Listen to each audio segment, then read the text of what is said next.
Hello everyone, Crow here, and these are my pickups over the last week and a half, which I think is about when the last pickups video was.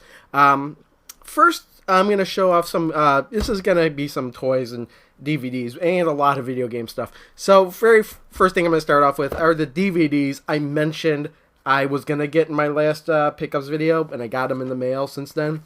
First thing is the Road Warrior, which is the second Mad Max film, which happens to be my favorite. Finally got this in the mail. I got it off of Amazon for like $3 or so, plus shipping, which really isn't that much since I bought a whole bunch of the movies together. So this one finally came, and yeah, it's my favorite. I haven't watched it. I watched it recently, which is why I haven't opened it recent. But when in a couple of months, when I get the urge to watch it again, I'll probably open it up and watch it. And then second thing is the second volume of the Fist of the North Stars series, which is my favorite anime series.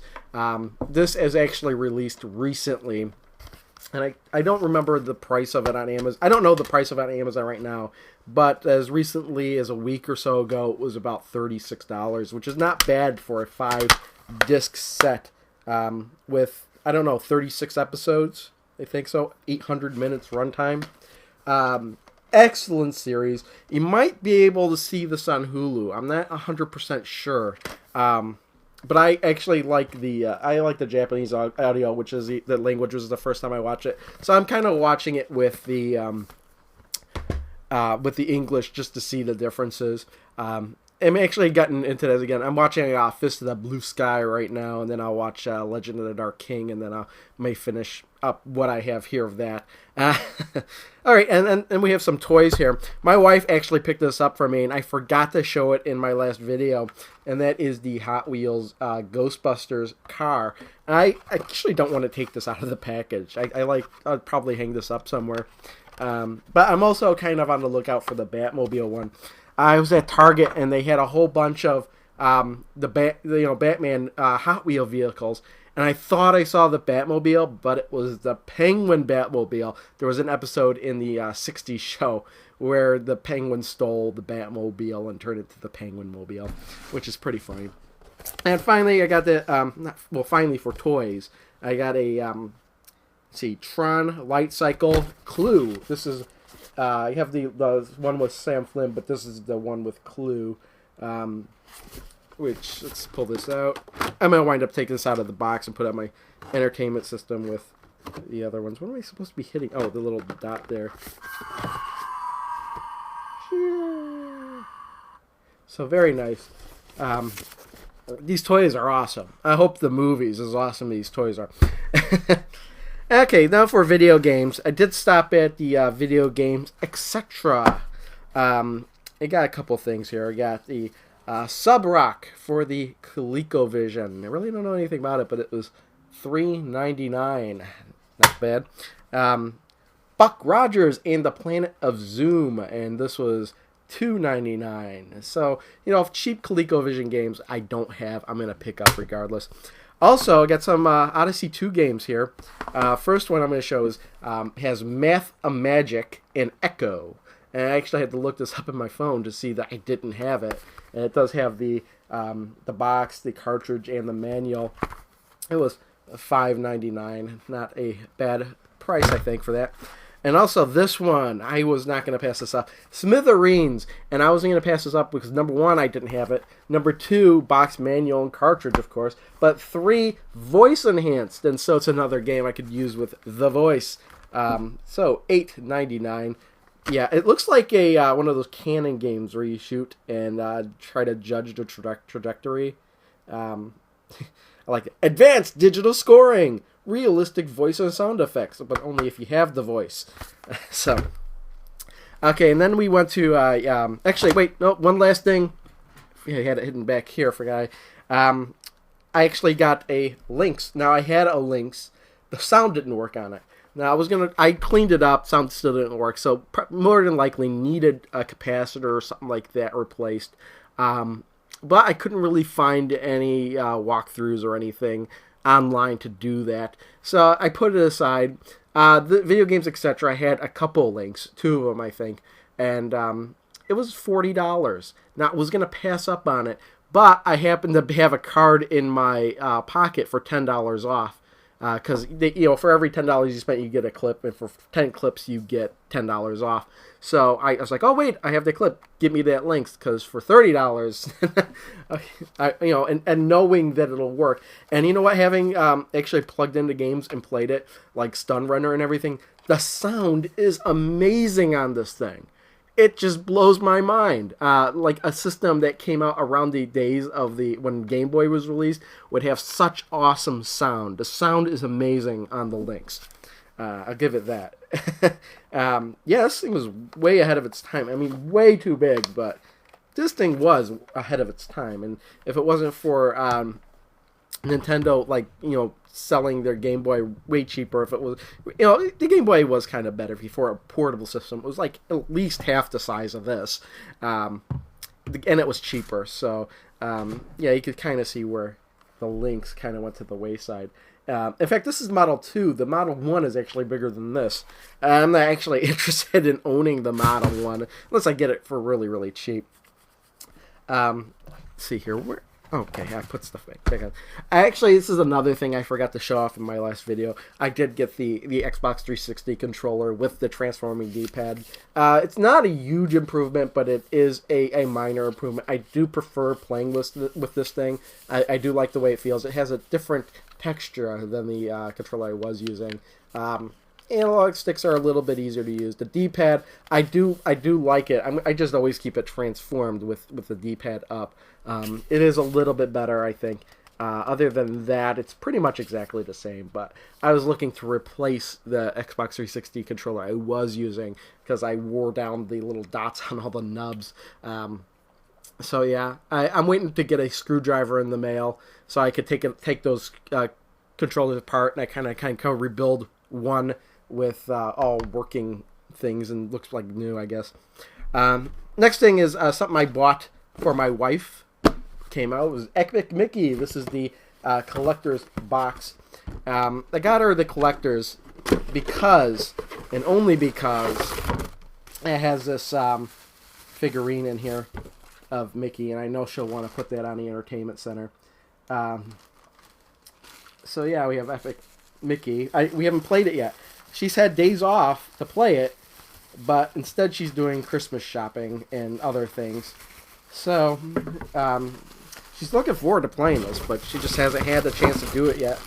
And I'm playing Fist of the North Star still. I'm totally addicted to that game. Also, about this, I think it was like the same day I gave her this, we went to Target, and she found this, which is crazy. It's a Wii nunchuck controller, but shaped like the paintbrush from Epic Mickey. Now, yeah, it came in this box here. It's not too bad to hold, I guess. It does feel a little bit cheaper than a regular nunchuck, but it's just a kind of a collector's thing. It was $20, which I think is a little bit too much. In fact, she made a point is that they should have included this in the collector's box. But yeah, this says Disney Epic Mickey on it. It's got the logo on the front, but yeah, so that's an interest. And I think blue is her favorite color. I think so. That's another reason she picked this up. If it was red, I asked her, well, if it's red, which is a color she hates, if it was red, would she have bought it? And she said no. And finally, a little story about this last game here. I was actually looking forward to picking up Gran Turismo 5. But then I was, and here's the thing. The days leading up to it, I was kind of trying to find out information about it. What did people think? And I found out Sony had a review embargo on the game until it was released. And then I was kind of looking at videos online, and I was hearing the praises and the criticisms of the game. And I just determined that this doesn't feel like the game I want. And I wound up not buying Gran Turismo 5, and I decided this like the day it was released. There's a couple issues that I had, and the first thing is that in Prologue, I love driving in the cockpit view, and Gran Turismo 5 has 1,000. It has 1,000 cars, but only 200 of them you could drive in the cockpit view, which I thought was kind of weird. The differences between, I hear these, like, the other thing is that, to me, it just doesn't feel like it's a complete game. The fact that they're saying that the cars, 800 of the cars look not as good quality as, 200 of the other cars. And, just the graphical inconsistencies of the game. Now, a lot of people are saying that it is a good car simulator where, tuning up your car and everything. But I really don't care that much about that. So, with that being said, I actually started looking for this game, and I couldn't find it. I wound up ordering it online, and I got it. Forza Motorsport 3. Now, you might be saying, well, this game is everywhere, but this is the Ultimate Collection, which was released about a month ago. This actually has, I think, most of the downloadable content in it already.